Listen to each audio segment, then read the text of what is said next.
What's up, friends? Nick here with the clubs. So I'm sure you see me, in my shorts, my little tutorial. I'm gonna turn up the light here in a sec. Hold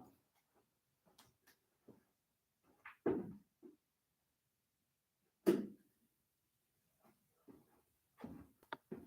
All right, maybe that's a little bit better.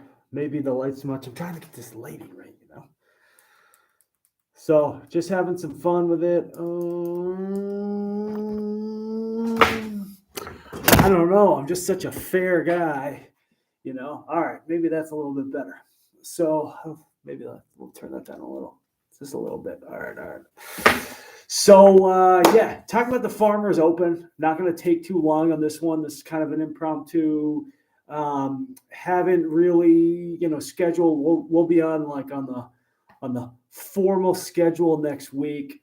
But yeah, I'm crazy obsessed with golf, and if you probably didn't already know, and also like really the idea is putting out good instruction because there's a lot of really bad instruction. That's obviously the premise of the channel, but as you know, I live in New England. It's like 20 something degrees out. It's dropping in the single digits. So it's kind of tough to do more of the fun stuff where we get to actually go out and play and whatnot. But we're gonna be doing that, closer to the season. I'm really excited. We got a new team member coming on that we're gonna be providing a lot of on-course content.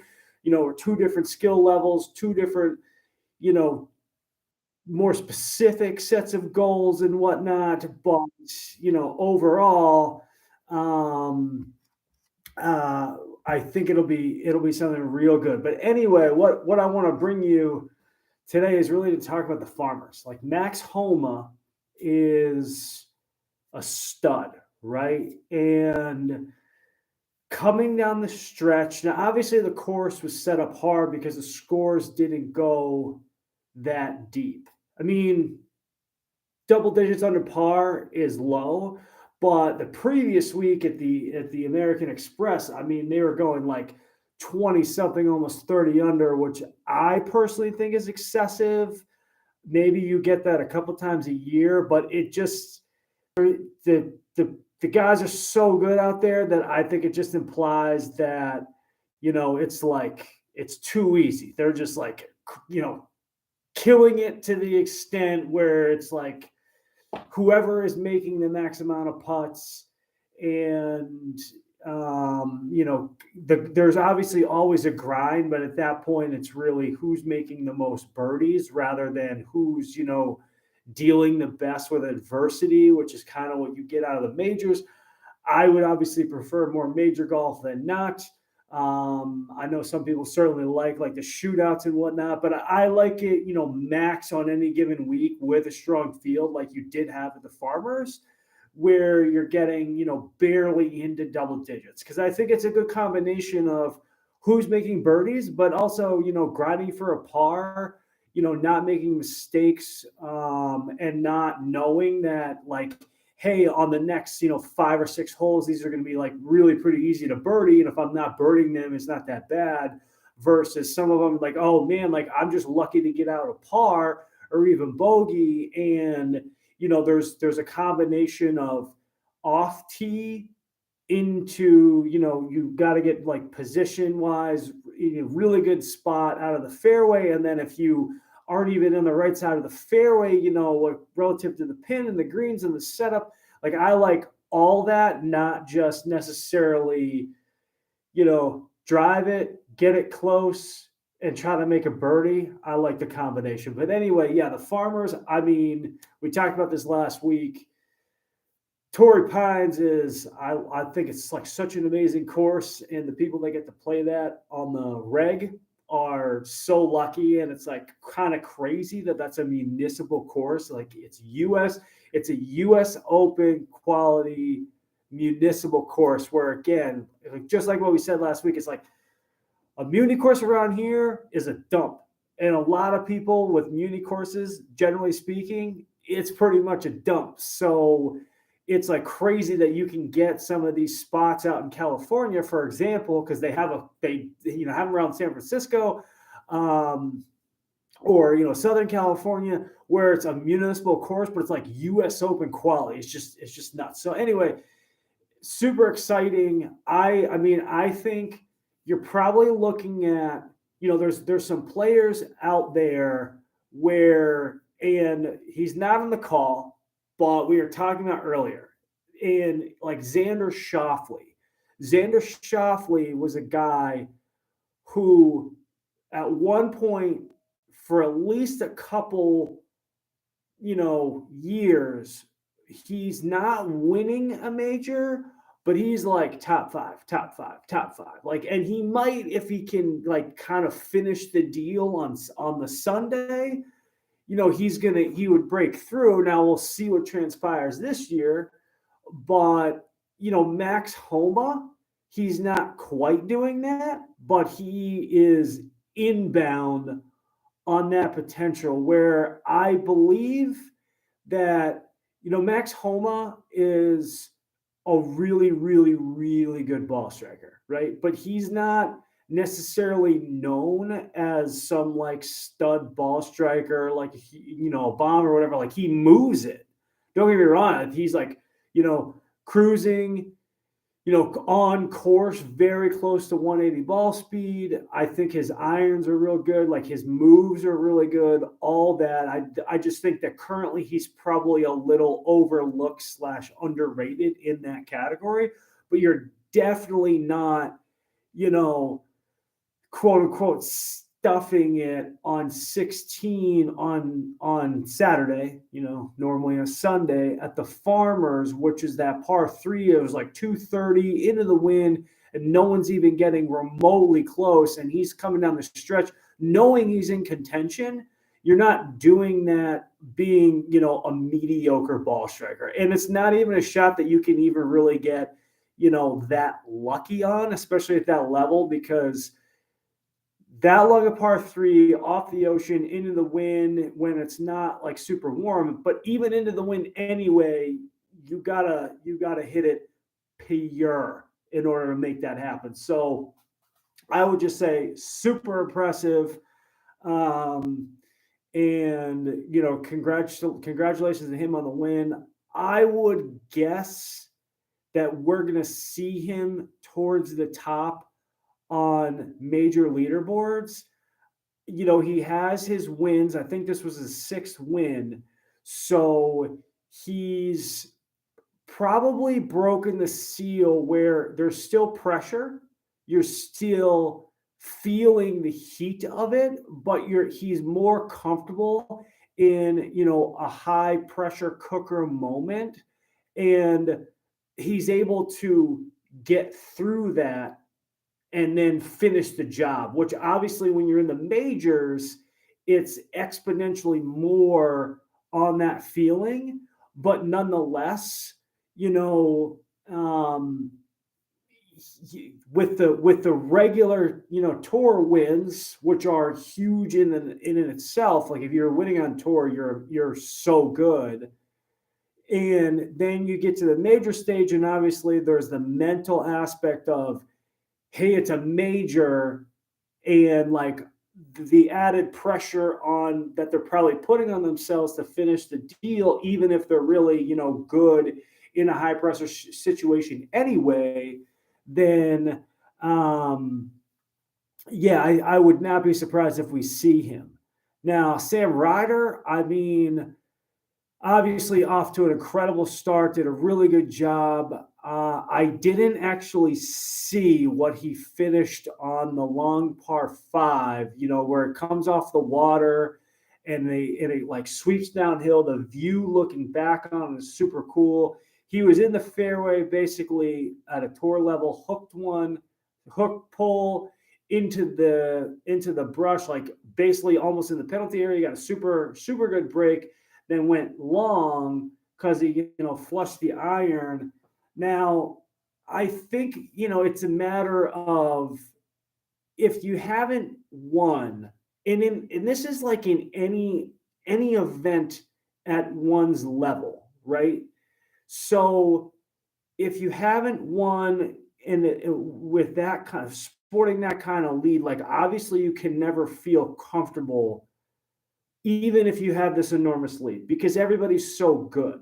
So, like shooting even par in regular season tournaments on the final day most likely isn't going to get it done unless you have like an 8 shot lead. But that doesn't even really happen anyway. And if you have an 8 shot lead, it probably implies that the course is like really, really, really gettable. So on any given day, somebody who's close could kind of go nuts. And, that's where they're getting at. In the majors, it's a little bit different where the course setup is basically hard all 4 days. And you know that at probably close to 50% of the field, even if they have 1 or 2 good days, they probably have a pretty low probability of finishing the deal just because of the pressure and the skill and the grind. And that's where circling back, kind of jumping all over the place here. That's where I'm kind of looking at where I like to see, how good players can grind versus just how many players can make as many birdies as possible. Because making birdies is certainly a grind. But when you are like lucky to make a par, or you're having a really good round and suddenly, you hit an errant shot and you're out of play, for especially in majors, probably you're looking at like 50% of the field is faltering in that moment or in that situation where it's like the element of the grind is separate in over and above a skill than just like, hey, I'm having a really good day and I'm going to go way low. Because grinding to make a par, or if you're normally hitting a bunch of greens and then suddenly you don't, like that's a mental piece that it's an obstacle that lots of really high level golfers might struggle to get over. When I mean struggle, I mean like make a par out of it and not let it deter them, or like put it behind them because it's like, oh my God, like I had a 4 shot lead. I just double the hole. And like, how quickly can I get over that and then get right back on track and not let that impact me, which is, super hard to do anyway. It's just that's when we're talking about majors, that's something that is probably a hard piece. And that's when I'm talking about the grind, where I'm like, when the field's going 25 under, that element I don't think exists, or it's not as pronounced to like really impact play. It's just a matter of like, damn, like I didn't make that many birdies, rather than like, oh man, I was like lucky to get a bogey out of here. Like obviously there's certain instances like the guy who got like a 9 or an 8. I think it was a 9. He hit the pin. The pin, this is at the Amex, hit the pin, bounced in that bunker, and then took like 4 shots to get out of the bunker and then missed the putt. So like that's a little different, per se. It's not being like way out of play or whatever. But anyway, yeah, the Farmers are great. So circling back to Sam Ryder, I mean, like amazing effort, really good ball striker. The guy's like knocking on the door. I would just guess that, the difference between him and Homa, Homa's probably better from like an overall finisher skill standpoint, which is most likely why he won. But I think there's also the experience where you have to get through that hump, and you have to get through the hump or the wall or obstacle, however you want to call it, at any level. And the level being, you're coming down the stretch, you know where you are, you have people on your field, or even if it's like, hey, the last 3 holes, or maybe you're not even in a tournament. Like an example of mine, just as an example. So I'm a +1, and well, I'm like a +1.5. I have to say that, big deal. Anyway, no, I'm just kidding. But I am a +1.5. So last year, like I made a huge stride up in golf. So I went from like a 1, and for golfers who are making like the leap from 20 to 10 obviously is a huge deal, right? But you can really make that leap with grind and good practice and course management, etc. Which if you tune into our channel and look at our stuff, and for the premium content, tune into the World Dream, which is $11 a month. You spend more on coffee probably a day. You can really make that leap. And then from a 10 to let's say a 5, you can also make a similar leap, which is still really hard, but you can do it. And it's about score. It's the same things, and it's like really honing in. The 25 to a 10 is really about getting more solid fundamentals, a good foundation, etc. And when you do that, like scores just instantly, or not instantly, but they'll just get better. And then when you get from like a 10 to a 5 or in that range, then we're starting talking about like, well, your chipping's improving. Yes, you're still working on your ball striking. You're making more putts. Like your wedges are getting better, things like that. And then from a 5 to let's say a 0 or 5 to a 1, you know, even though it's a lesser jump, it's the difference of a couple holes. So, you know, if you're a 1 and you're making like a few doubles here and there around, so you're shooting on a hard course, you're shooting like you're breaking 80 like pretty often. I guess if you're breaking 80 and it wasn't a hard course, on a medium course, okay, so you're breaking 80, so let's say you're like a 3, you're a 2, something like that, and then you have some scores that where you're not making the doubles, you're making like a bogey or a par, and those scores are dropping your handicap, right?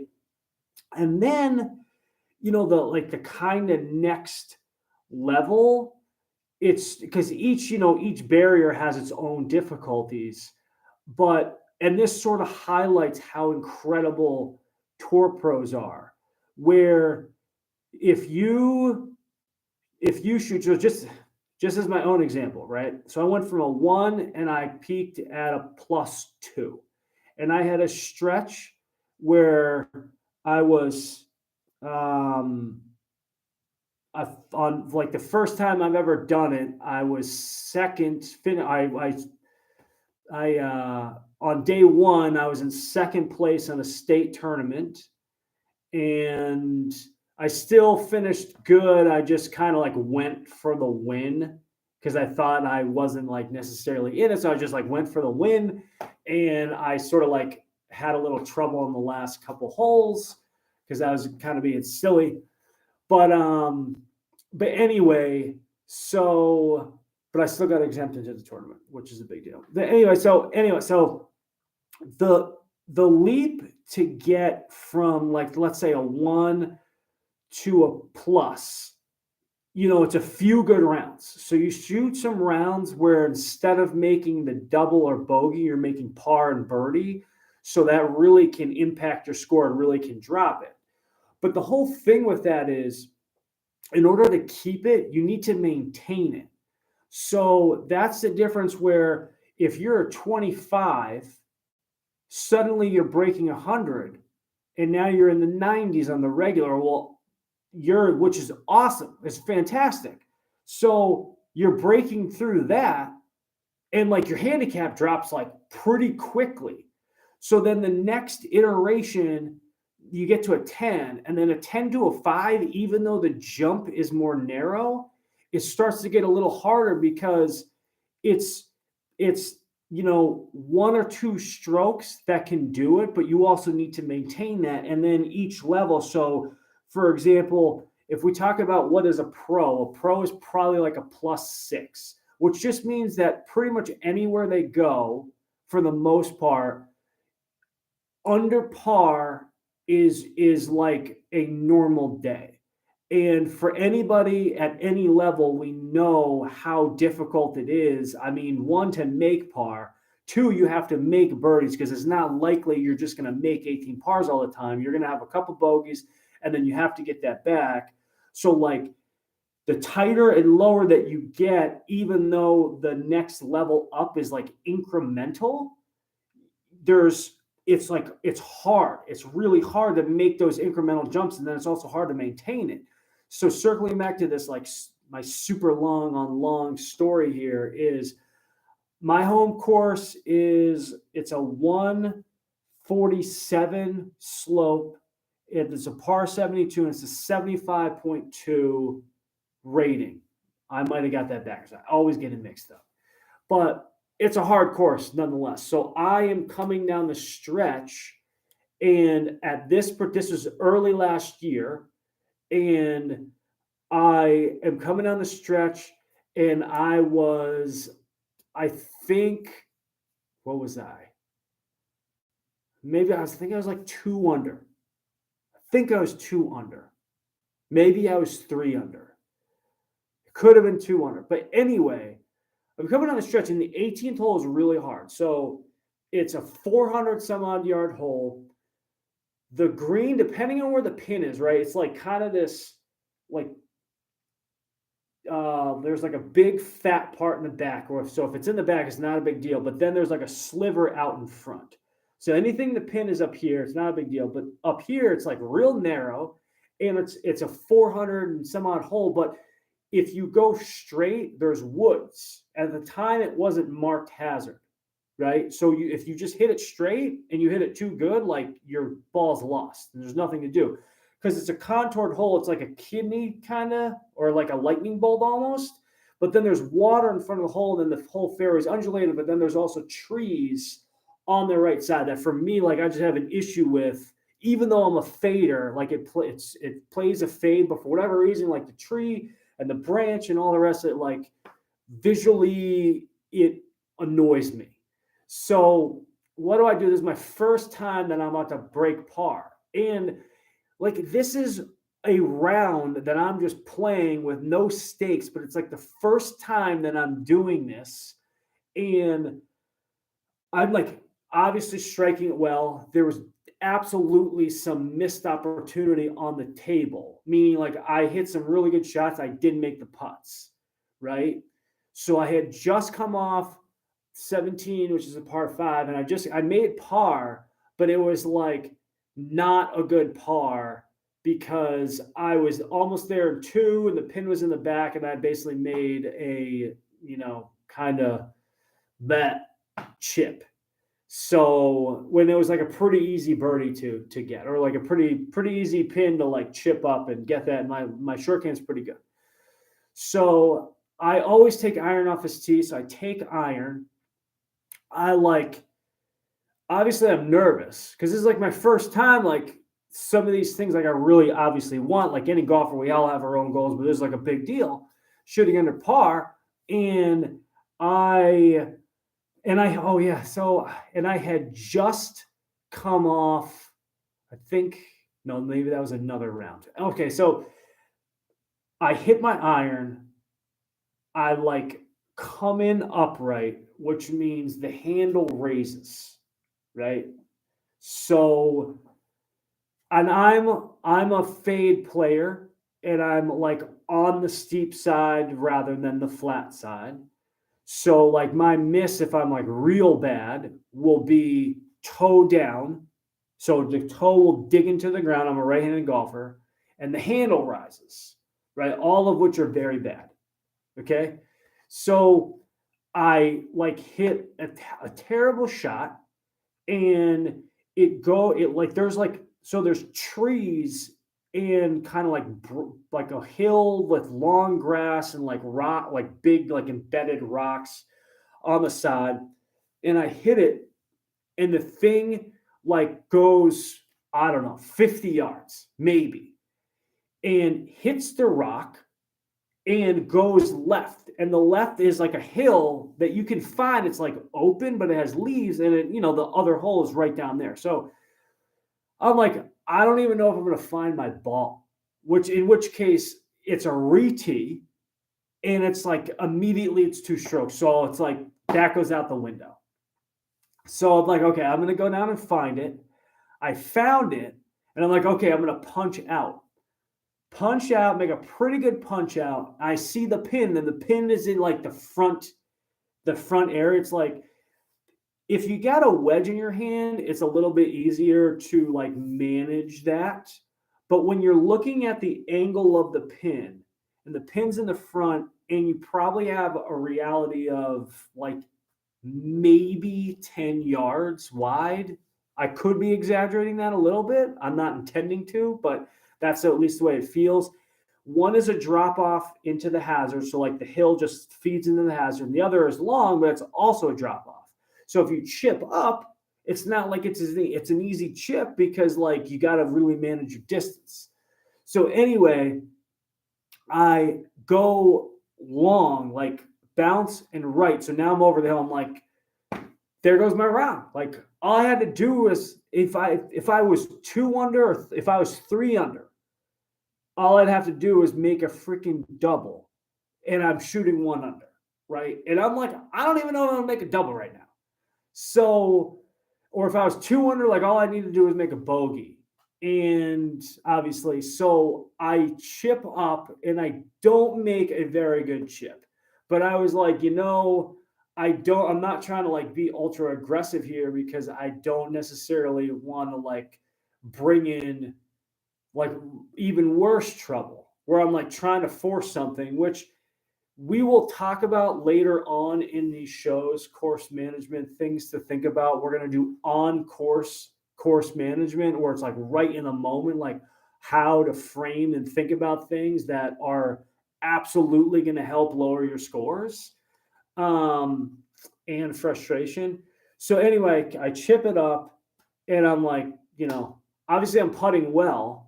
So I hit my putt, and it's like not a very good putt. Not that I fanned it or left it short, but it's not a very good putt. And it freaking like toilet bowls in. So obviously like this is incredible for me, especially at a hard course. Like I was shooting like 3 to 5 over, and on a hard course, it's fine. But like the breakthrough, even though 3 to 5 over consistently is like getting me in like that. At the time, I was around a 1 handicap. So this is like good, but I'm like, no, I like really, my goal was to break into it being a plus. And I thought I could, but it was the same thing where it's like, look, I'm like getting a bunch of good scores, and then either I'm not capitalizing on a birdie, or I'm making a double. And like I'm not making enough birdies to make up for it, but also I'm making a double, and that's like dumb, because like it's avoidable. I'm not saying if you make a double, it's stupid. It's just like when there's course management, it's like I should be taking an iron versus taking a driver. And because of that, I'm bringing in double, and then I make a double. It's stupid. That's not a good way to play. So anyway, I do this. But long story long is what I'm trying to say with circling back to Sam and Max is Max had already broken through that barrier of like overcoming an obstacle that busts him in to the next level. So like the next time he's in contention, he's still going to be nervous. He's still going to do all this, but he's not going to like be as nervous, and he's going to know from experience, like, okay, this is what I feel like. I can kind of get used to this. Now he's won, multiple times. So I'm not saying he's not nervous. I'm not saying it's easy. Obviously it's extremely hard, but like that experience and like understanding how to deal with basically the pressure that immediately comes with that is a huge deal. So for me, next time I'm in there, so I've had to then post that, it was kind of like broke the ice where it's like, I'm nervous, but like, I'm not really that nervous. And then, I had like some of my career scores there, and, shooting under par in a state tournament, like all that comes from breaking through that initial barrier where like coming down the last hole, it's not like, holy effing crap, like I just got to like make a swing on it to like, yeah, like I want to make a birdie. I want to, like I'm trying to go low, like I'm trying to make birdies. And that's another thing where, again, we'll talk about this too, but there's like certain players that have the ability to just like make a ton of birdies. And it's a skill.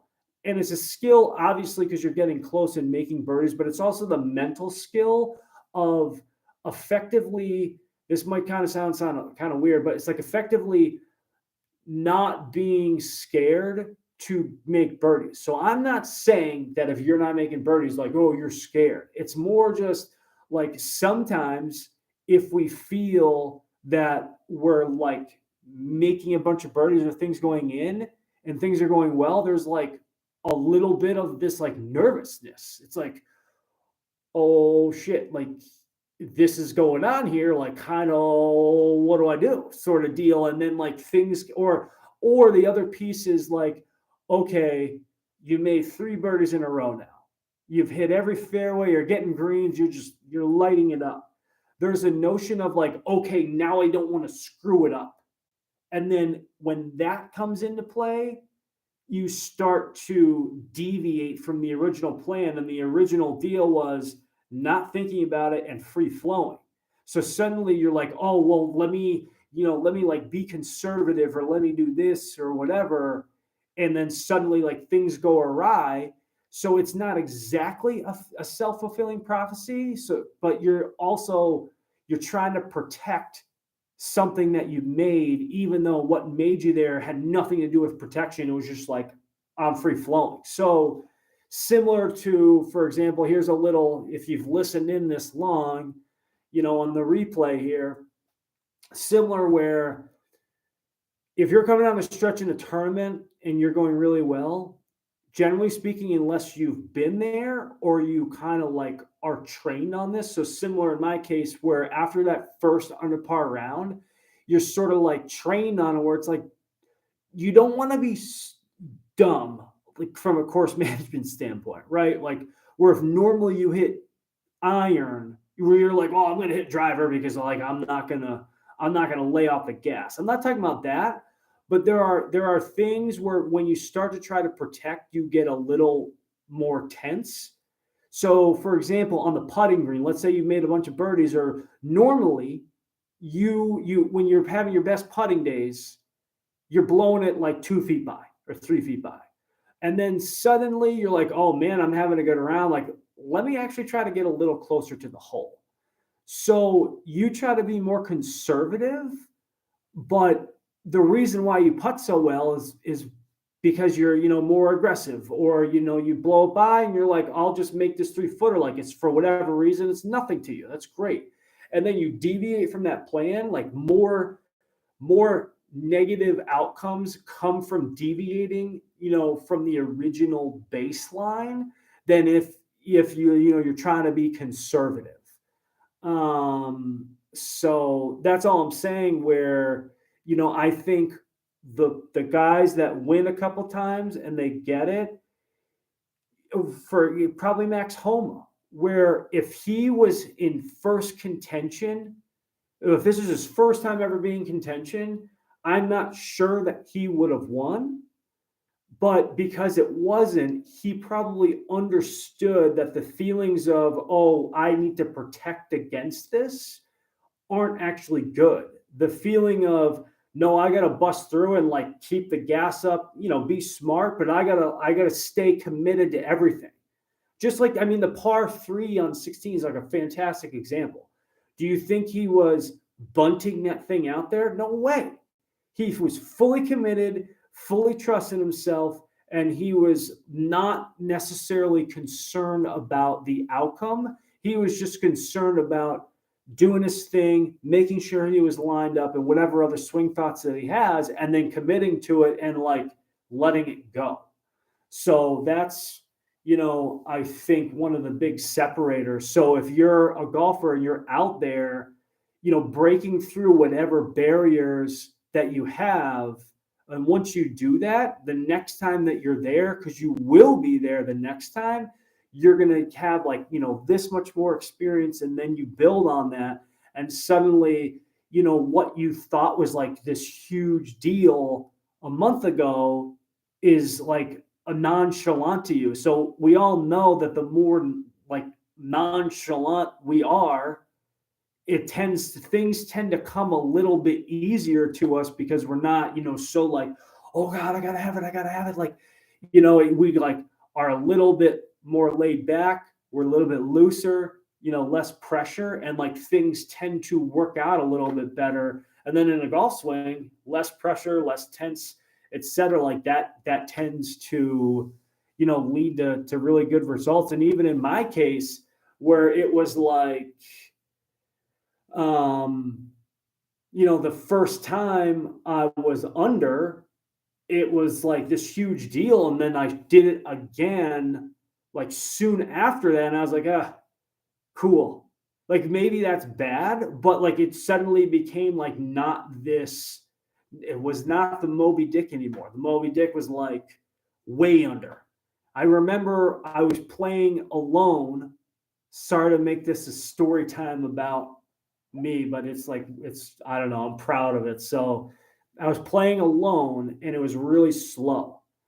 And I was like getting out there. And what was it? I think it was my record. I made like 6 birdies in a row. Like I've never done it before. So first shot, left the putt short. The second hole, uphill par 4. I had like 4 feet and I missed it for birdie. The next hole, I think I made a par. I made a bogey, which is a hard downhill par 3. I just struggle. It's just like a hard tee shot for me. So the next hole, uphill dogleg, and you can only go so far, right? I always hit iron, lace the iron. Center of the fairway, the pin is like in the back on the left-hand side. I hit my shot to the right. It was like 140 in, maybe a little bit less. So I'm like, all right, whatever. Make it. Make like it was like, I don't know, 25, 30 feet. So I'm like, all right. So next hole, par 5. I think it's pretty easy. It's a big one. You can there's like 2 sides of the fairway. So you can drive it down or you can go for the carry over these bunkers. And then there's like a hazard island that you can walk in. It's like an island of trees, even though it's not really an island, that you can find your ball, sometimes not, but it's a hazard. So anyway, I hit my drive, nothing special. And I hit my second shot, again, nothing special. And I hit my third shot and I'm like pissed. Because the pin's in the back and this hole is like really, it should be a birdie hole. So I leave my third shot short. It's like a chip and I didn't hit it hard enough. So I'm like pretty pissed because I was now back to even. And I'm like, all right, whatever, make it. It was like 20 feet, something like that. I'm like, all right. So here we go. Like I'm making it. Okay. Next hole, it's like downhill. I think it's the hardest hole. No, second hardest hole on the course. I always hit 2 iron because like you can hit 3 when it goes too far. It's like 450, something like that. And then you have an uphill. Sorry, I look super, super silly right now. So it's like it's like uphill, and I hit my drive. It was pretty good. And I hit my second shot, but it went long. And the green is like sloped, like straight back towards the hole. So I'm like deep, but I'm like, all right, I'll probably make a par. Make it. And I'm like, looking around. Nobody's around. Like, this is like ludicrous right now, right? So next hole, there starts to be a wait. And I don't hit, so there's a pond right in front of the green. And you generally hit iron, but there's hazard that's not really playable, like past the fairway. And then there's bunkers like in like, it's kind of like a not a dog leg, but there's a bunker complex right here, and then there's a tree. So the idea really is go straight or left, and then it's not that hard, like out of the rough to get to the green, but like the pond can add some complications. So I think it might have been like a little windy, not like crazy, but like enough to impact. So I hit my shot and I go long. Long is like dead. Because long, like immediately after the green, is like super slope straight down. And the pin was in the front, and like I didn't have a lot of room to chip. And I know now that the hardest hole, which is number 8, which is a 600-yard par 5, water line all the way on the left up to the like through the green, and then there is woods that's unmarked on the right. So like, and this is something we'll talk about on course management, but right, you lose the ball. It's 2 strokes left. Sure, you go in the water, but because of where the pin is, like you can drop in line with the pin, and bogey's still very much on the table, and par's like really on the table too. Anyway, so I make my chip, make it, and I'm like still looking around, like shocked at this point. I don't even know what is like. It's crazy right now. So what am I? I'm 3 under. I made 4 birdies in a row. So I step up, and now there's like a 5-minute wait, and which I know might not sound long, but generally speaking, 5 minutes is a long wait. And now I'm like, oh man, I'm like careering out here. I'm in the hardest hole. It's pretty tight. So, and I take driver after a long, it's like a 5-minute wait, take driver. I'm like, F it, like I'm just going to rip it. And I've gotten to the green in 2. It's like downhill. So if you hit a good one and like you're not in the wind and you get a good lie, like there's an opportunity there. Roast my drive. So now I'm waiting, like the guys ahead are like, they're cool. It's really the group ahead of them. So waiting. I have a good lie. I think I'm slightly downwind. I measured the pin. It was like 220 to like 230 carry, maybe. And like when I look at that, to me, it's not that like it, like obviously you got to hit a good shot, but if you're going to go over water and everything else, like you have to just commit to it, or you're like, look, lay up, make a par, no problem. I'm a going for it guy, but I have learned that if you don't have like the right pieces of going for it when you're over a forced carry, it is very dumb to try to make, a 1 in 1,000 shot. So anyway, roast my 2-iron. I'm on the green, and I'm like, this is crazy. So I get up there. I'm looking like the guys are waiting to see if I'd make it. And like I hit my shot, and I'm like, yeah, no, I made it. Oh yeah. So the pin it's a huge like green this way, like sideways. But when you look at it, like the green like moves, like it's not like deep in the way that you look at it. It's like a kind of like diagonal to how you hit in. So I'm just in the fringe, hit my putt. I leave it like 2 inches short for eagle. So now I'm 4 under, which is an absolute career for me. I made 5 birdies in a row. And obviously, like some of the other birdies are pretty like ludicrous making that length of putt. So last hole in the front 9 it's a downhill par 3. The green is borderline unfair. And there is wind in our face. It's a really hard hole. There's like bunkers. There's the road that you go over. It's like a 200 something yard shot, but it's downhill, and like the green's like pretty narrow. It's like a little kidney. Over to the right, there's a creek. There's bunkers. So if you go short, you roll into the creek. If you go long, you like roll off past the green, like probably like 30, 40 yards past the green. It's parking lot, which is OB. And then like short, it's a pretty hard complex. So I'm like trying to keep it under the wind, and I'm waiting. It's again, when I got up to the tee box, like these guys were just teeing off, and I hit not a very good shot. And I thought that I went into the creek. Like it was that bad. I was trying to keep it under the wind and I like hit it a little thin and I didn't think I had the distance.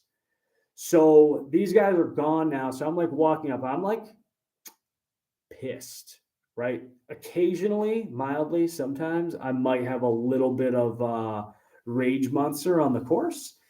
And I get up there and I see a ball like 20 feet from the pin. And I'm like, why would somebody put a ball on this green or who forgot to pick it up? That's ridiculous. Just because I was like so pissed off because I'm like, I'm about to get a double after making 5 birdies in a row. I'm 4 under WTF. So I go up and like, I'll just look. Sure enough, my ball, my mark, and I'm like shocked. Line up the putt, I freaking make the thing. So I finished 5 under on the front 9, and I'm like losing my mind. And I went on to finish 3 under. No, it was 2 under. Long story short, I got an unfortunate double based on a really bad break. And then I made, I think, a bogey, and then I ended up parring the 18th. But like maybe I shot 3 under. I missed a birdie somewhere, but it was like cool nonetheless. But my whole, I don't even know where I was going with it, but the whole long-winded thing is it's just like so hard to maintain that and step on the gas and like keep it up. We're going to keep talking about, ways to improve that, course management, swing stuff, all that. We're going to show what a goals meeting looks like. So I'd highly recommend doing a goals conference with somebody or some buddies that you'd want to jump in on with so that you can hold yourselves accountable because this stuff matters, So all that is coming. Thanks for tuning in, watching, listening, me rambling. Love golf, love the grind. Can't wait for this season. And I will see you in here next time. And I guess we'll see what happens in the golf tournament this weekend. All right. Thanks. Take care.